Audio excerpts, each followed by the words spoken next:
مولانا فرمایا ذرا انہیں میرے پاس بلاؤ، لے کے آؤ کسی سے. لے آئے. مولا نے اپنے بہت سارے فضائل بیان کیے، وہ اعتراف کرتے رہے.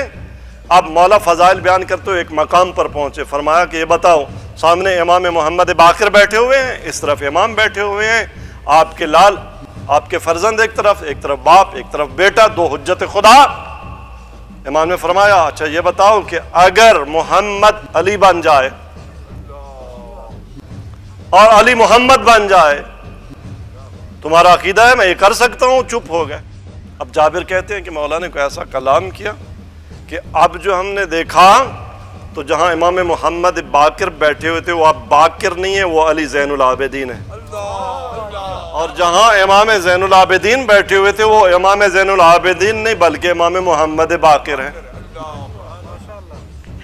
تعجب ہوا. جب تعجب ہوا تو ہمارے مولا بولے کہ آیا تمہیں تعجب ہو رہا ہے؟ انا محمد و محمد انا، میں محمد ہوں اور محمد میں ہوں. ادھر مولا نے یہ کہا، ادھر مولا امام باقر نے کہا، تمہیں تعجب ہو گیا. انا علی و علی انا.